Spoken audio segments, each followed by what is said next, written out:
and welcome to Always Take Notes. A message from our sponsor, Arvon. Do you have a story in you? Or want to test the waters of writing poetry or non-fiction? Maybe you already write, and write well, but would like to try a new form or genre, pick up some new tricks. Enter Arvon. Arvon runs a yearly programme of in-person and online events, from 5-day residential writing weeks that take place at one of its 3 writing houses, to a flexible online programme featuring 5-week online evening courses, masterclasses, and pay-what-you-can events. Arvon's courses cover everything from fiction, non-fiction, and poetry to screenwriting and even songwriting. They've been running creative writing courses up and down the UK since 1968. In that time, their prize-winning tutors, many of whom may be some of your favourite writers, have unlocked the creativity of over 100,000 people. Many have gone on to be published authors and career writers themselves.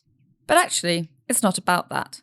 Writing with Arvon is about finding a supportive community of fellow writers, making like-minded connections that last a lifetime. By signing up for a course, you don't just get an acclaimed author as your tutor, you also gain a writing group to bounce ideas off long after the course is finished. So whether it's a cosy stay at one of their writing houses in Devon, West Yorkshire or sleepy Shropshire, or a course you can do from the comfort of your sofa, Arvon works around your creative life. Visit arvon.org/courses, that's arvon.org/courses, to learn more and give yourself the gift of writing. Hello and welcome to Always Take Notes. In this episode, we speak to the novelist and short story writer, Kevin Barry. We spoke to Kevin about forcing himself to become a novelist, about writing short stories and screenplays, and his latest book, The Heart in Winter. It's a great episode. We hope you enjoy it. Welcome, Kevin, to Always Take Notes. It's excellent to have you on the show. Could we start with The Heart in Winter? We saw that you had been working on a version of this idea back in 1999 and you'd accrued some 120,000 words of material. Why did you return to it and how difficult was it to pick up that thread again? Well, I hadn't really thought about this attempt at a novel for almost a quarter of a century. When I did go back to it in maybe late 2021. It's kind of a long and bitter story. I was a 29-year-old freelance journalist working in Cork City in 1999. And I had one of those classic 29-year-old good hard chats with myself, I said, young man, it's time to attend to your prose. Go and write that novel. So my tactic was I wrote a lot of freelance articles and saved up money, and I had 3 months. I had a summer. And I went to West Cork out on the southwest coast in Ireland, and I bought a little Father Ted-style caravan and put it on a beach there. And I got down with all my notebooks at the start of the summer and I said, right, let's go, crack my knuckles, And I had absolutely fucking nothing. There was no novel coming. And I started to go on long, bitter walks around the Caha Mountains. And one day I went past these abandoned copper mines. And I'd heard a little about them before. They had played out in the 1880s. And all of the miners in West Cork had moved to Butte, Montana, because there was lots of work there. They were electrifying America. So I said, my God, it's a Montana Western, but with County Cork accents. I'm in. All I have to do is go out to Butte. And it was my first trip to the US. And in October 99, I flew to Seattle and got on a Greyhound bus for like 14 and a half hours and got into Butte and got such an amazing welcome. The city is very proud of its Irish heritage still, and they gave me lots. They gave me lots of material. I got boxes of letters that old Irish miners had sent home in the 1890s looking for wives. I learned all about the bars and the brothels and the opium parlours, and I knew it was great, ripe material for a novel. And I went back to Ireland and I slowly wrote about 120,000 words, as you mentioned. And I knew even as I was doing it, it was dead on the page. I had great atmosphere. I had a great world for a novel, but I didn't really have the people for it. I didn't have the characters yet. And they took another 22 years. One day, late in the long second year of the pandemic, walking through the woods, again in the mountains, this time where I live in County Sligo, and Tom and Polly appeared to me, a pair of runaway lovers. And I thought, that's them. That's my Butte, Montana novel right there. This can be a much smaller, tighter story than I originally envisaged. And what are the challenges of reworking something 2 decades on. It's engaged you in the past. Did you feel enough time had passed for it to feel fresh? The really nice thing about all that research I had done was I didn't feel any need to go back and do any more. I kind of had all that stuff. Somewhere back in the subconscious places of my mind, all that Butte, Montana material was stored and it was ready to go. And I did think when I started to write a novel, will I go back now to Butte and kind of refresh the research? But I felt I didn't need to, that it was there. And actually the quality of the research material had already an elegiacal kind of feeling for me, because it was done when I was a very young man, and I kind of remembered my trip fondly. So I felt like it was all there, and I was just ready to go. What I didn't know how to do in 1999 was I didn't know how to reduce the material. I didn't know how to cut it down. I didn't know how to make the research disappear on the page. But most of all, I think what it is it's a long, slow game sometimes, writing fiction, and you just have to put the shift in and have the patience to wait for your people to appear, for your real characters to emerge from the mist, And so tell us about Tom, the fearsome degenerate, and how he emerged from the mist for you, and then also Polly as well, the new bride. Yeah, it's not entirely coincidental, I was supposed that Tom Rourke is 29 years old in the novel, which is the age I was when I went to Butte. And he's a young literary man, He's a young person of literary ambition. He doesn't really come from the background where he can put this to use. So he's kind of like writing poems. He's kind of a ballad maker in the town. He writes letters for miners who are in search of wives, silver-tongued love letters. But he can't really place his ambition. And he's also, as you say, a fearsome degenerate. He's a drinker. He's an opiate addict. He's always in trouble. He's lurching around town all the time, going nowhere very, very fast. But he also has a premonitory feeling. He feels he's fated for something special, and this something special arrives in the person of Polly Gillespie, who has just got married to the mining boss in Butte, a very devout religious Irishman.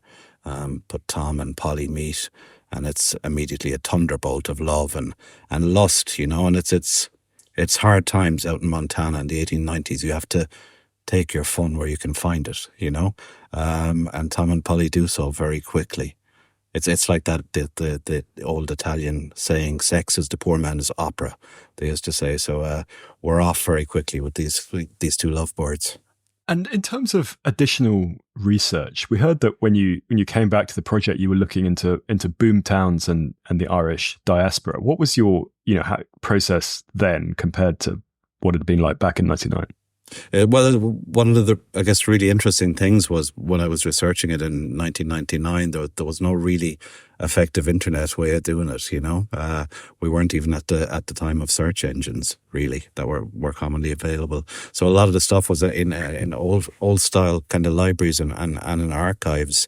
But yeah, I mean, Butte is a really fascinating history in terms of the Irish American experience, because it's a little Irish world in microcosm, In 1891, when the novel is set, the city was about 30,000 strong, and 10,000 of them were from County Cork. So the Irish have always been economic refugees. It's part of who we are. We almost invented it as a thing, hundreds of years ago, and we're very good at it. We're personable people, we're kind of smiling characters who speak very well and draw people in, and we can see how new societies organise themselves. And the steps are always the same in North America. The first thing they did, the Irish community, was they opened little businesses, mostly pubs. They opened about 38 pubs, and from there they very quickly took over the police apparatus of the city. And from there, they very quickly took over the political apparatus of the city. So if you go back to Butte 10 years later in 2001, it's a complete little Irish machine town, like a Chicago or a New York in miniature, or a Boston in miniature. So it was a really nice place to focus on for that sense of how the Irish organised themselves when they went to North America. And how did you find the experience of writing it? You've mentioned in other interviews that you wanted it to feel very propulsive. They're swept up in this great romance, and they're moving west, and they're being pursued by sort of the Polly's husband's sort of guns for hire. How did you set that and create that sense of pace on the page? The genre itself is very forgiving in terms of plot and momentum. In Westerns, people are forever jumping up on horses and lighting out for the territory. And momentum is just naturally suggested by the form, you know? It gives you a lot. Your characters are instantly on the move and they're going to have encounters. It was pure fun, actually. It was about, I'd say, probably the happiest 10 months I've had at my writing desk in my writing career. I felt very quickly that the characters were just picking up the story and galloping down the road with it, you know, that I just had to hang on to them. The language was coming out of it very naturally. I've become more economical as a writer, I think. And this is one of the things that happen when you've been writing fiction and I have been full-time now for more than 20 years. You become more economical with your time. So I won't give it 6 months now to see if a novel has flow or if it has that sort of inherent pace. I'll give it a couple of weeks. And with The Heart in Winter, I said, okay, I'm going to write Tom for a week, and I'm going to write Polly for a week, and I'm going to see if there's anything there. So the first week on the book, I sat down and I started to write what's very much the first chapter of the book now. It's Tom Rourke on a kind of a pub crawl and a dope house crawl and a brothel crawl around the city of Butte one night in October 1891. And I felt it was promising. I was naturally getting the world building into the story as he lurched around on this crawl. And I felt I could tune into this 29-year-old young literary man's persona. The second week I was more nervous because Polly is American. So I was wondering, would the voice be as accessible to me? But I sat down that second Monday morning and started writing. And after about 15 minutes, I said to myself, you have a novel. She was just there. She was just ready to go. I had her, and I knew immediately she was going to earth the novel. She was going to be its kind of steady, calm centre. I hate to use a term as pat or as flippant as the trick of it when it comes to something as mysterious and as esoteric as writing fiction. But the trick of it is to find the story that's right for the particular time in your life. And there's no way of guessing at it. You know, you just have to try it. And if the story's ready and if it's there, it'll go for you. And I just felt as soon as I started writing Polly's point of view that second week on the novel, this one is good to go. A question that we always put to novelists on the podcast is whether they are, in the vocabulary we have acquired, a plotter or a plunger. Sometimes a pantser is the variant we hear. So whether they're someone who has everything organized in advance in terms of the narrative, or whether they just dive in and follow their nose or subconscious, or all of the variations in between. So where do you fit on that spectrum? I think I usually have a pretty detailed sense of an opening. By the time I sit down to start a novel, I know quite a bit about its era and its setting, and I'm comfortable with the world of it. I usually have a vague-ish idea of where it's going as an end point. I've nothing in between. In between is blank, dark oiliness, and I need it to be so because I need to be surprised as I go along. There has to be discovery in it for me, or I'll be bored with the work. So I tend to have a start and a very vague idea of a finish and nothing in between. What's most important then is as you're writing, sometimes you just hit upon a few sentences, half a paragraph, half a page, and you go, that's the tone. That's the rhythm, and that's the note of this story, of this novel. And you can hear it. It's like a tuning fork. And I'll type that out and I'll cut it out and I'll put it above the desk. And anytime I'm stuck, I'll go, there it is. That's the defining tone for this story, and refer to it. Do you find then that you're rewriting as you go along, or is the editing kind of at the end of the writing process? I'm typically kind of 4 drafts for a novel. The first one is very rough, and I'm almost putting down notes for scenes rather than the scenes really fleshed out. Very quickly, I'm putting it on the air. I'm performing it aloud. I'm doing all the voices. I'm doing all the characters. I'm acting it out. Your ear is a much better tool for a writer than your eye. As soon as you put the material on the air, as soon as you hear it, you'll find the evasions, you'll find the false notes, you'll find where you're straying from the central thread of the story. Your eye will glaze over these things on a computer screen or on a document. So it's a very fundamental part of the process for me is to perform it and to act it out, which I'm sure sounds pretty crazy in a little stone outbuilding out back of the house here in County Sligo. My wife tells me she knows it's going well if she can hear me cattling in there. In terms of literary westerns, Cormac McCarthy is a sort of huge figure here. I suppose another writer in that vein who I'm fascinated with is Larry McMurtry, so Lonesome Dove and stuff like that. I mean, how much did you feel you were engaging with a kind of tradition within a tradition, as it were, the kind of, literary end of the Western? Yeah, I think in my 20s, in my mid-20s, I certainly had a big Cormac McCarthy phase, as many young literary men do. And it had the unfortunate effect. Yeah, we've all been there. We've all been there, yeah. It has the unfortunate effect on a ginger-haired child in Cork City trying to write stories with wolves in them, But I managed to get past that bit. He saved the Western, essentially, as a serious form. He was the one who proved with novels like The Crossing and Blood Meridian that, there's still life in this whole game. You can still try and do something new and something really potent with it. I was about 2 weeks on The Horse of Winter when I had a scene with a horse in it, and I was immediately nervous.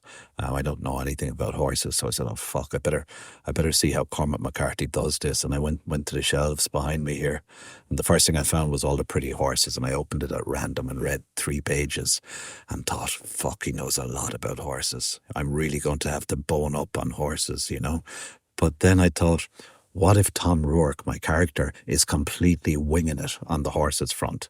That means I won't have to do any research. So it's this sort of kind of problem solving you do all the time, just to kind of get past your own blocks. But I love Cormac McCarthy books. I go back as well to True Grit, to Charles Portis's great novel. But I would say that my big thing in terms of the genre, the Western, is the kind of 1970s revisionist Westerns in American cinema.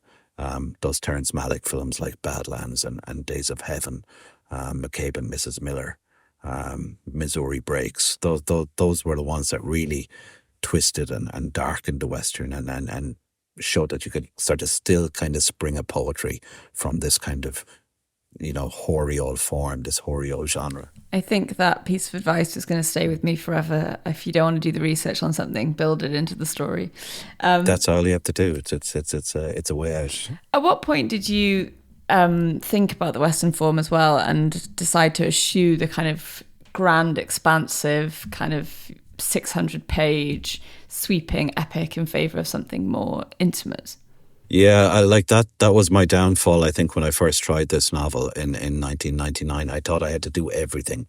I thought I had to do the migration. I thought I had to do the mines, the police, the political forces that were operating, and put all the love and all the lonesomeness and everything else and landscape in as well. But when I started to think about the novel again a couple of years ago, I thought, no, I can just completely reduce it down. It can be a man and a woman and a horse. And that's all you need. They have their stage. The world. Butte, Montana in 1891. It's that ability to cut away the research. Like I in truth, I don't read an awful lot of historical fiction, but I do go back to the best, who's obviously Hilary Mantel, and I revere her Cromwell books, the great trilogy beginning with Wolf Hall. And when you read those books, you can see the research on the page. It's all there. It's all submerged, and it's what gives those books their weight. She did the work, but she knows how to kind of brush it aside almost, and it's at the edges, and you can't quite see it. But everything is believable. I was doing a lot of research on swear words that would have been conceivable in 1891 Butte, Montana, because I wanted to give it a fresh feeling. So there are many uses of the word motherfucker in the novel.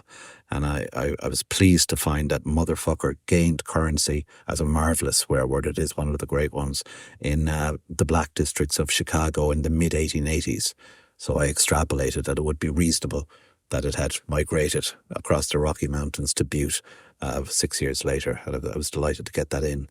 But in terms of speaking about the genre, I mean, another great example that I would have to mention, because the book owes a lot to it, is the great television show Deadwood.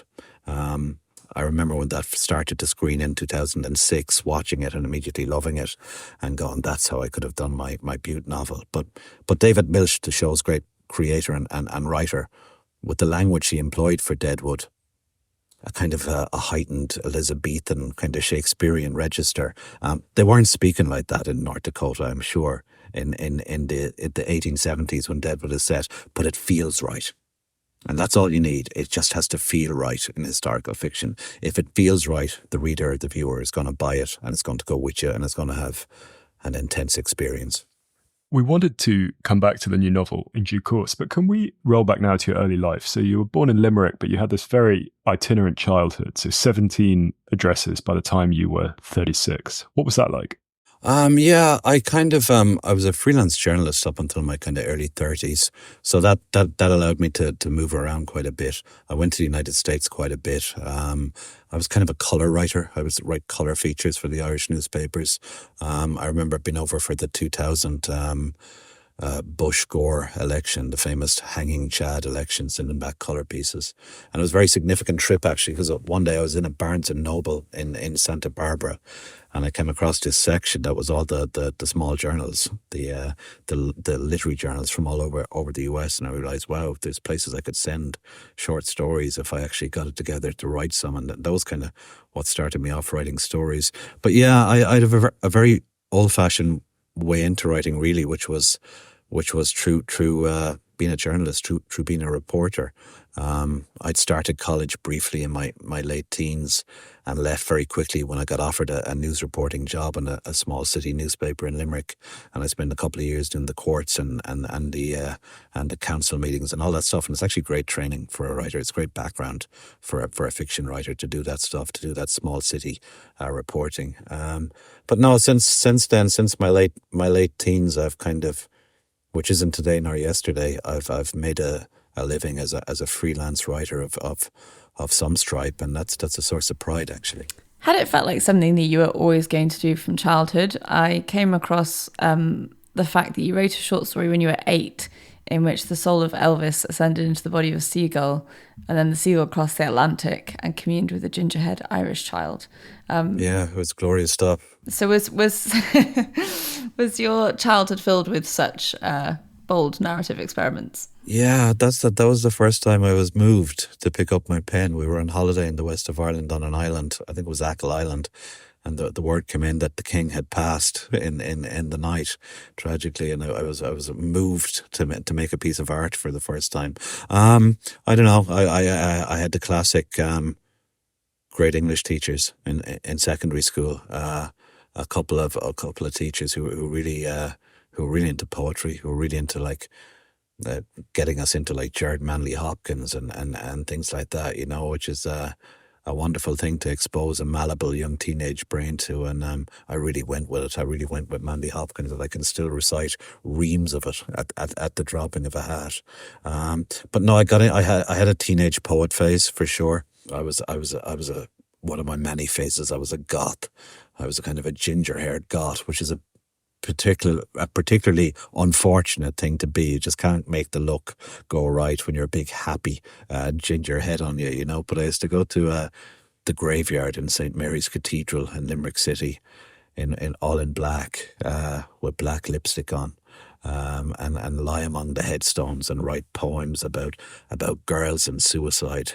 And they weren't really working out the poems because I was the happiest kid alive, So I kind of decided to seed the field. I always felt there's enough Irish poets, We have a standing army of, I think it's 150,000 Irish poets at all times. So there's plenty to go around. I moved into the field of prose. And talking of prose, we saw that you described reading Wuthering Heights when you had the flu was also a transformative moment. Tell us about that. Yeah, I was pretending to have flu just so I didn't have to go to school for a week. I was the youngest of 5, so one of my older sisters was doing Wuthering Heights for her intercert, the equivalent of O level, and I was lying around the house. And I remember I was so bored in the bed Monday morning, rain coming on the window outside, picking it up and starting to read. And for the first time, understanding that a book, a piece of literature, could be a mode of transport. It could pick you up from the suburbs of Limerick City in the early 1980s and set you down on a wind-blasted Yorkshire moor in the early 1800s, and I was totally thrown up against the wall by this great Gothical romance, Cathy and Heathcliff. I was a bit of a Kate Bush man as well as a kid, so I was really ripe for the Wuthering Heights stuff to go in. But yeah, it was. I still go back to it sometimes, as a kind of a favourite winter reread. On a good stormy night in County Sligo when the rain is rattling the windows and the wind is shaking the four corners of the house, Wuthering Heights is still a good one to pick up. I can imagine. In what other ways did your journalism career help you with the fiction writing? We had Val McDermott on the show, for instance, and she said that those years churning out copy taught her that there was no such thing as having a writing mood or, writing when you felt like it. Was that something that you felt as well? It taught you this sort of discipline of writing? Yeah, I completely agree with that. It takes all the preciousness out of writing. You know that you can do it under pretty much any circumstances and in pretty much any condition. And it's great. I always think in terms of researching for a piece of fiction, often the best research you can do, you don't know it's research at the time. When I came to write what would be my first published novel, City of Bohan, which is set in the 2050s, a kind of a future Irish city. But an awful lot of the research for that was really sitting in the courthouse in Limerick City in the late 1980s, early 90s. And it was a troublesome town at the time. There was plenty going on in Limerick District Court. And so much of that kind of texture was used in later decades to write City of Bohan. My second published novel, Beetlebone, about John Lennon trying to find his island that he owned out off the Mayo coast. I wouldn't have written that if I hadn't spent 3 years living in Liverpool in between 04 and 07, I think it was. My wife was teaching at the university there. And just that time, among my beloved Scouser nation was enough to give me the confidence to attempt a novel with a Liverpool accent. I wouldn't have written that book if I hadn't lived in Liverpool, I think. So the research can be actually incidental, and you don't know at the time that it's going to be the makings of a novel, We're jumping around a little bit chronologically here, but just going back to this time when you started moving away from being a journalist and publishing fiction, tell us about that, and then the role of these little American magazines that you'd seen in the bookshops, and then moving to that towards book scale publication. How did it all work out? Yeah, I think what's and a lot of young freelance journalists, their ambition isn't limited to journalism. They often have thoughts about writing fiction. It seemed to me some way important to tell people I was doing it, to kind of come out about it and say, kind of, listen, I'm writing a novel, and it gets embarrassing after a while because your friends meet you on the street like a year later and go, how's the novel going? And it's like, which one was I telling you about? There's been three attempts since then, but it seems to be somehow psychologically important to state it. I'm doing this. I do vividly remember in that same place in West Cork, where the abandoned copper mines were. I remember going for a walk down there one day in August 99, and my attempt at a novel wasn't really going anywhere. I had this vague idea for Butte, Montana by then, but I remember one day going out for a walk and kind of looking out at the sea and saying to myself, "Are you serious? Are you for real about this? Are you actually going to do this?" And I said, "Yeah, I'm going to do this. Yeah, no question. I'm going to publish novels, and I'm going to have plays staged, and I'm going to write screenplays and have films made. I'm going to do all that." And I've done so since. And I still think of that date. It was August 13, 1999. I think of it as my writer's birthday, and I mark it every year. It was the day I decided, okay, I knew I had ability. I knew I could write well in bursts. But the weird thing is, literary talent is not rare. There's a lot of it around. Lots of people can write well. Lots of people can come up with good stories, good characters. What's rare is the discipline in concert with that, the discipline necessary to go in and do it 7 days a week and do it for hours every day when you don't want to do it, when you'd rather be doing just about anything else instead, when you'd rather be scraping your eyes out with a pointed stick. No, I'm going to go in and I'm going to try to write this fucking story or this fucking novel, whatever it is. That's rare, the two colliding. And I had to teach myself the work ethic, I think. I had to kind of force that into myself. And that date that I went for that walk on on the cliffs out in Allihies and decided I was serious about it was a very significant date for me, I think. How do you market now? Is it with a 7-hour shift at your desk, or is it with a nice whiskey? Yeah, it might be with a nice glass of red wine often, but it's kind of, yeah. I am very disciplined now. Like my old outbuilding out the back. My house is a former police barrack, so the building I work in used to be a cell, used to be a holding cell at one time. I only occasionally feel imprisoned there myself, but it's open 70 hours a week. I open it at about 9 in the morning and I lock it up about 7 in the evening. And I'm not in there all that time writing, but I'm available. You know, if I'm here in Sligo, you know, I'm around. I may be nearby in the vegetable garden, or I'm maybe kind of just throwing a ball against the wall outside or whatever, but I'm nearby and I'm around. And I probably do spend 3 or 4 hours a day in there. And I do kind of dog it out now. I'm dogged and persistent with it now. You get a little bit more forgiving on yourself in terms of things like first drafts, you know.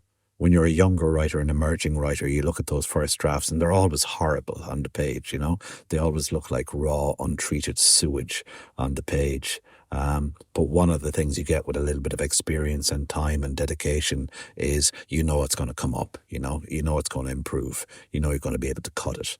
And that's my favourite thing actually, is to edit. I love to cut. I love to write 1,000 words and cut it down to 400 and see what's left. I love to take away the scaffolding and take away bits and carve at it and see if I can find the shape that's inside there, and that can be a story.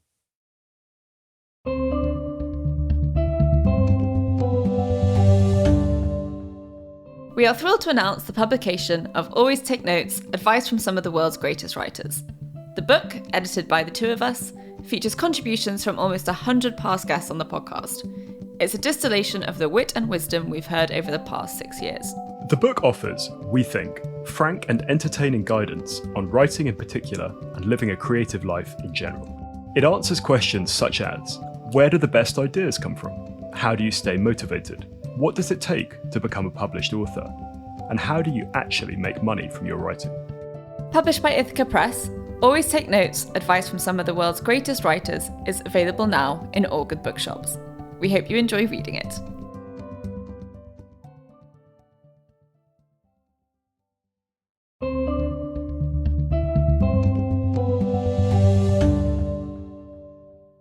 So we really love on the show to get into the kind of mechanics of how people went about getting their initial book deals and stuff like that. So once you'd made this kind of commitment to yourself, you know, how did you make those steps? How did you get your work out into the world in terms of publication?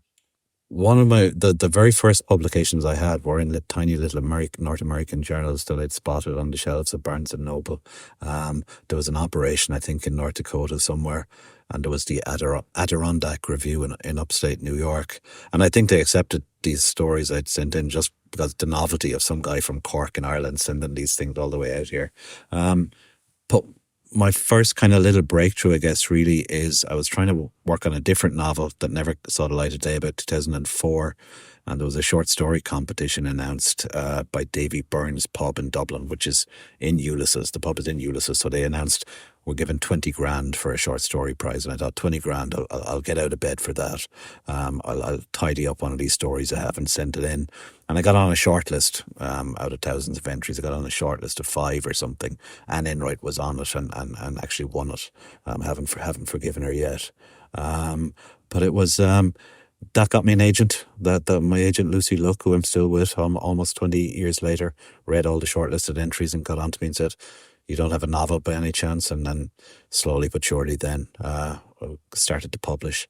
My first book of stories, There Are Little Kingdoms, came out in 2007 with a small press in Dublin, the Sting and Fly Press, and it did kind of dramatically well for a small independent publication.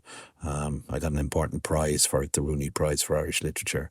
And it was just kind of, it was just all any kind of emerging writing career. There's also a haphazard kind of element to it. And there's always kind of luck involved somewhere, you know, but it's, you kind of make your luck as well by doing the work, I think. How did winning the Rooney Prize change things for you? I think it made it probably easier to secure a publishing deal in the UK for my first novel, City of Bohan, which was kind of, in terms of its language, it was pretty kind of challenging in some ways, and it was an exciting book for me to write. Like it's about an Irish city in the 2050s, and a kind of a dystopian gangland kind of a place, but it's really it's about the way the small kind of working class communities in cities like Limerick and Cork that I grew up in, how we use and beautifully abuse the English language, and how we break up the sentences and fuck with them, and bring Hiberno English patterns into them. And I was having great fun with that when I was writing the book, but it wasn't necessarily an easy one to place. But the Rudy Prize is very respected, and I think that helped me get my first book deal in the UK. I published a couple of books with Cape. It's a rule of the podcast that we always ask about money and how it's interacted with people's writing lives. So be as candid or as guarded as you're comfortable with. But as you made your way from journalism into writing fiction, how did you support yourself? Since very early on in my fiction publishing career, I've been involved with screenplays as well. I think quickly film people started to read my work and saw that he's comfortable with dialogue and so forth, and he writes in scenes as much as in chapters. So from very early on, I was writing screenplays as well. I've had a bunch of shorts made. I've had one feature film produced. There's others. My last novel, Night Boat to Tangier, the screenplay is done for that. It's at an advanced stage. City of Bohan is at an advanced stage with an American animation company. So it's kind of, I would say screenwriting has probably been 40 or 50% of my income over the last 10 or 14 years. I also write plays occasionally. The Arts Council here was very good to me in the early days when I was kind of the late zeros, when I was starting to publish after my first collection of stories came out. I've been very fortunate. I'm able to get by writing fiction and screenplays. I'm not doing any other jobs. I don't teach, anything like that.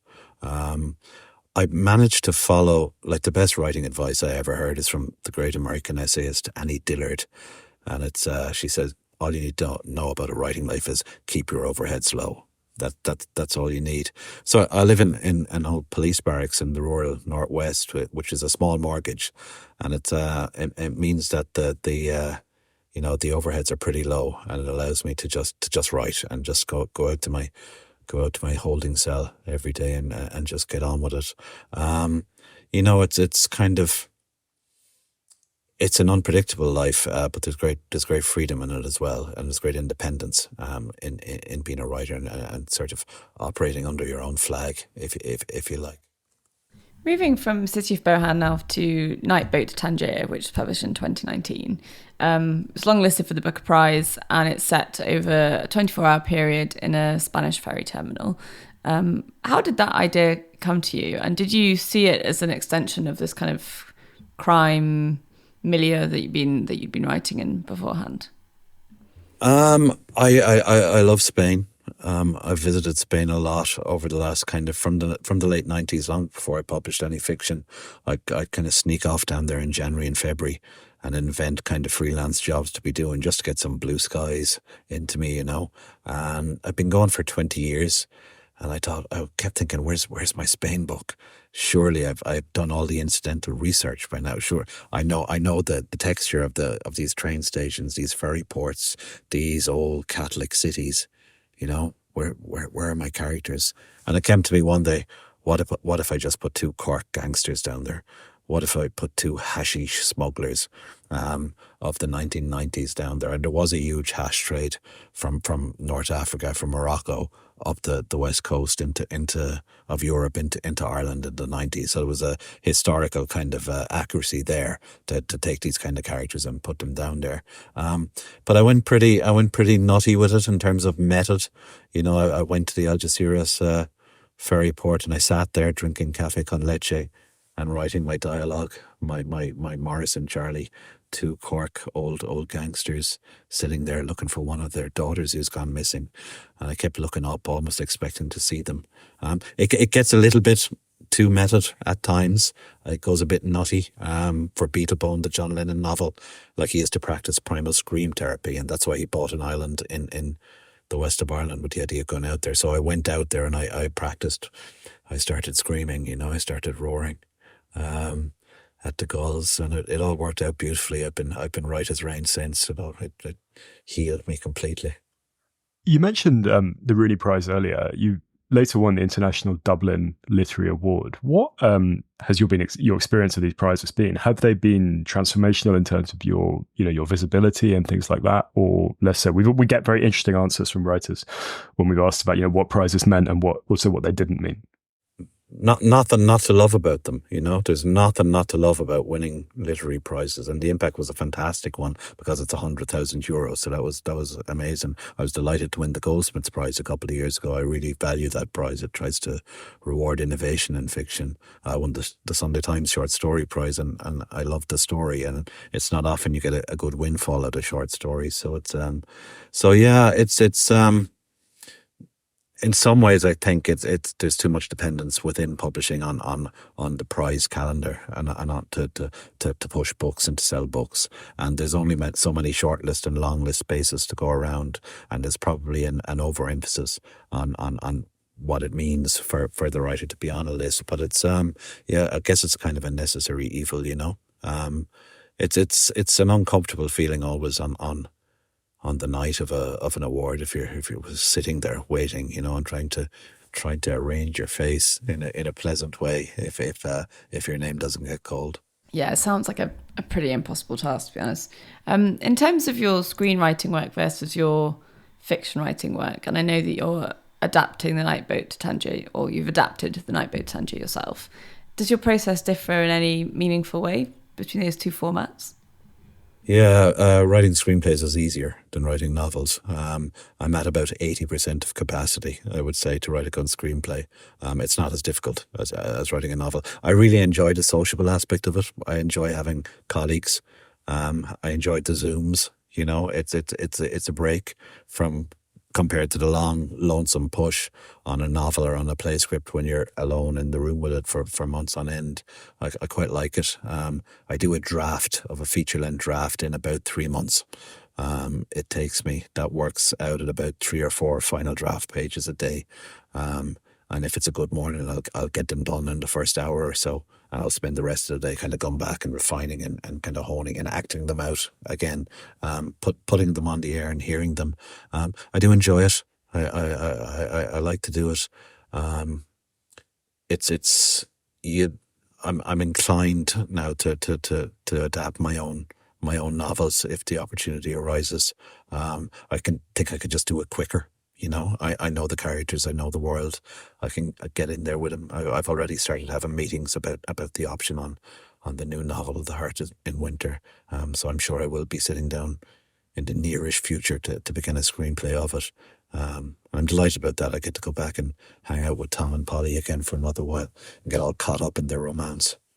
You're renowned for your use of voice, banter, dark humour, things like that. How have you gone about honing that element of your writing?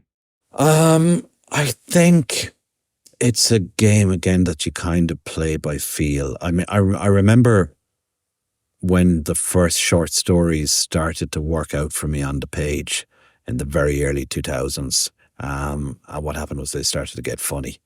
I remember a vivid experience actually of writing in the late 90s, writing a short story set on a train going across the Midland Plain of Ireland. This young girl was on it, and I was writing this sentence, and it was magnificent prose. It was just truly glorious description of the Midlands landscape and what was going on. And I suddenly stopped and looked down at the page, and I just said to myself, who the fuck is this guy? Because it wasn't me, there was none of my personality coming onto the page. And it's when that happens that you start to get voice together. There's nothing mysterious about literary style. It's your personality. That's all that it is. It's your personality projected onto the page. And after a certain amount of time has passed in life, there's not very much you can do about your personality. You just have to go with it and go with it on the page. And you're always giving yourself away on the page. You can't lie in a piece of fiction. It all comes out despite your best efforts. But it's. I do think any story you write in terms of the voice, I think every story has an inherent rhythm. And once you find that, go at it quickly and go with it. With short stories, it can be quite different. There's an urgency to a short story. A short story, when it comes to you, it passes over you like a shadow, and you have to get it then. You can't store it up and save it for later. You have to do it when it's there. You have to do it when it's current. You know, you can't save it. But yeah, it's different for every form, I guess. But one of the interesting things, because I have so many pokers in the fire, and I write for the stage and screen and stories and novels and essays, and I edit a journal. But it's interesting the way working in one form can really mysteriously improve you in another. And I remember the great Gore Vidal was asked about his style as an essayist, his enviable style as an essayist. He was asked where did it come from, and he said I'm pretty sure it came from writing stage plays for a period in the early 1960s. You came to see the essay as a kind of a dramatic monologue. So it's strange like that, the way writing in one form can really suddenly improve you in another. One reviewer has called you an heir to the great Irish tradition, and I wondered how that felt. It must be sort of gratifying in one sense and slightly daunting in another, but how do you feel about it? I never think of myself as an Irish writer. I never get my coffee in the morning and go out and think, I'll go to my shed and do some Irish writing now. I don't know. I mean, when people talk about an Irish tradition, there are lots of different Irish traditions. You know, in the 20th century, there was two great presences, two contrary presences in Joyce and Beckett. Joyce putting everything onto the page and Beckett taking everything off the page. There is a kind of a third tradition, a more mischievous one, that goes back through writers like Flann O'Brien and James Stephens, and goes back to Dean Stern in the 1700s. And that's the kind of the tradition in Irish literature where you kind of, a roguish tradition where you kind of take the piss out of it and you play with the forms of it a little bit. And I kind of see myself fitting into that tradition a little bit more so maybe. This is a question about Irish tradition, but in a very kind of artifact-based thing. I was on the west coast of Ireland last year, and I was in bookshops, and I was noticing that a lot of the books seem to be a format that we don't see so much in the UK. So it's like a paperback, but bigger. Is that? Don't talk. The trade paperbacks, they're horrible things. Yeah, what's the deal? What's the deal with that? I won't allow my books to be published in trade paperback. I insist that they come out in a hardback. It all happened when the euro came in 2000. The trade panicked here a little bit, and they said in euros the hardbacks are going to look too expensive. People won't buy them. Let's switch to these trade paperback things. Until that time, they were only available in airports, you know. But it just stuck here then, and they're kind of stuck with it now. This convention of first publication in Ireland is in these horrible kind of outsized trade paperback things. But I put my foot down. I won't allow it. And it's been good to see in recent years my own publisher Canongate and Faber and certain others gone, no, those things are just too fucking ugly. We're not putting them out anymore. I've huge opposition to the trade paperback. I'm gonna have to seek some out to see how ugly they are. They're big and floppy. They're not nice things. They're not nice things. And they're very alien as well, right? Like it's just, you know, I was like, what is this when I saw it? It was weird. Yeah, it's just a weird little quirk. It was just a state of panic brought on by the emergence of the euro and pricing, and they thought, oh, we have to keep the prices at this kind of level, you know. It's just bad road to go down. We're coming towards the end of our time, so I wanted to ask about the Winter Papers project, the anthology that you edit. How does that work around your other commitments, both fiction, screenwriting, playwriting, everything else? And how do you think it reflects the kind of literary scene today? Yeah, Winter Papers, I mean, it's a beautiful cloth-covered book that comes out once a year, 1,500 copies that we sell for €40, and it sells out very quickly in a couple of months. And it's got fiction and it's got non-fiction and everything else in there. I don't like to do too much of the kind of flag waving for Irish literature. There's enough of it goes on. But what I would say is from the submissions that can come in, we get hundreds of them, and reading them, there is a sense of a writing community who are really working in a very serious and very committed way. and really have a go for it, and it's example, when there are a lot of writers in your town, in your city, and in your country writing at a world-class level, you have to up your game and do it. It's very different. Like when I started out with the vague notion of thinking of writing as a teenager and stuff in the 1980s in Limerick City, a city of 100,000 people, there was one kind of novelist. There was the late Michael Curtin, who was publishing kind of abroad and stuff and publishing at a good level.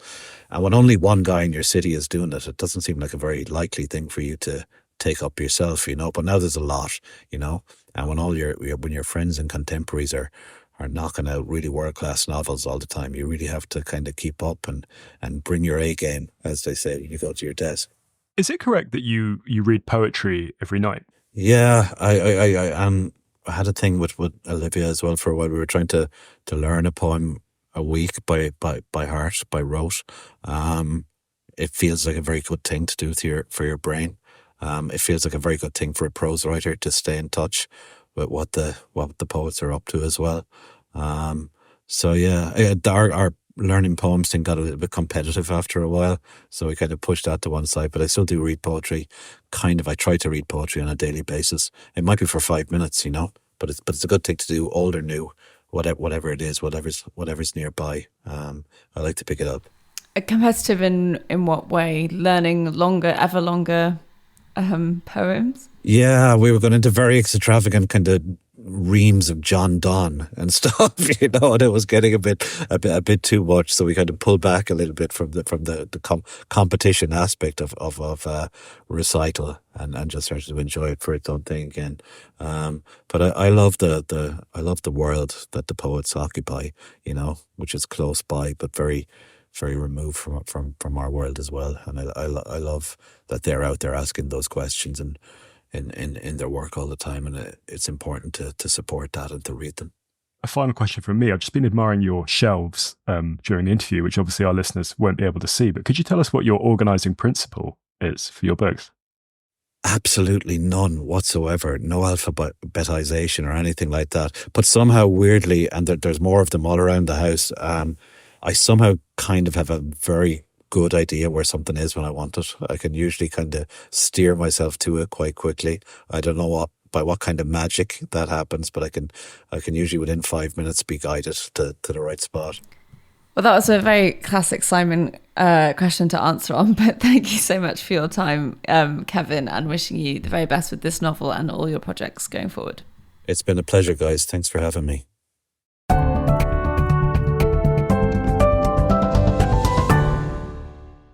That was the Always Take Notes interview with Kevin Barry. He's not on social media, but his latest book, The Heart in Winter, is published by Canongate. Hello, it's us again. Rachel, what was your takeaway from the interview with Kevin? It was a really enjoyable and fun interview, I thought. There were loads of highlights, really. I enjoyed Kevin talking about the importance of reading aloud to identify the weak points. I found the anecdote about him refusing to bone up on horses so that he didn't have to write about them hilarious. And I also enjoyed the story of him holding himself accountable by kind of telling his friends he was doing it so that he had to do it. So yeah, lots of kind of useful tips for people hoping to write in the future. How about you? I likewise really enjoyed the interview with Kevin. He was a great raconteur. I mean, the bits that, similar to you, a number of bits stuck out. I liked the idea of his wife hearing him imitating the voices of characters as an indication that writing was going well. I'm also fascinated by the converted police barracks that he lives in, which sounds like a kind of ideal writing setup. And yeah, a bit of a kind of fanboy occasion for me, because I think I actually reviewed one of his books years ago, and one of the very few bits of contemporary fiction that I found laugh out loud funny. So yeah, definitely a great addition to have on the show. And I also thought that thing he told us, about kind of saying, I'm going to do this and to the best of my ability and try and make it happen, I thought was, in a sort of modest way, quite inspiring. Anyway, Rachel, what have you been up to and what have you been consuming culturally? So in between us recording the last episode and this one, I was at the Edinburgh Television Festival, which was a lot of fun. It was very busy, but it was great. There was lots of showcases from different broadcasters and thematic talks as well. So a great insight into the television industry and also some ideas, hopefully, for future pieces. I'm doing a piece for The World Ahead, The Economist's future-gazing publication about the anniversary of Jane Austen's birth in 1775. And I also have various book reviews coming down the line as well. So lots of reading to get stuck into. How about you, Simon? I'm within sort of spitting distance, I think, of finishing the first very rough draft of my book. I spoke to my mother yesterday and she was like, oh, will you send it to your agent? I was like, no. So it's like, it's basically, not really readable at the moment, but it then means I can roll up my sleeves and spend the period before Christmas hopefully making it readable. So that feels like a bit of a landmark, I hope. And I was in an archive last week, which was good, but it did feel like I was kind of at the stage of diminishing returns, which I think is probably where you want to be good thing. At that stage. Yeah, I think so. And then in terms of cultural consumption, I finished that 750-page French autobiography that I was reading, which actually was extremely enjoyable. It's called Les Versants du Soleil by Roger Frison-Roche. And I'm now reading Thinking Fast and Slow by Daniel Kahneman, which was this big non-fiction hit about 10 years ago, which I was advised to read as it's described to me as a book about avalanches that doesn't mention the word avalanche, which is completely true because it's all about how people make decisions. And although none of it is about avalanches, a lot of it applies to avalanches. So that has been interesting. So yeah, kind of a busy cultural week all over the place. Anyway, this has been Always Take Notes, hosted by me, Simon Acombe. And me, Rachel Lloyd. Our producer and social media editor is Artemis Irvin. Our score is by Jessica Danheiser, and our graphic design is by James Edgar. If you'd like to follow us on social media, we're on Twitter at Take Notes Always. We're on Instagram at Always Take Notes. If you'd like to support us on our crowdfunding page on Patreon, we're on there under Always Take Notes. And if you'd like to leave a review on iTunes or get in touch with us via our website, please do. Many thanks. Goodbye.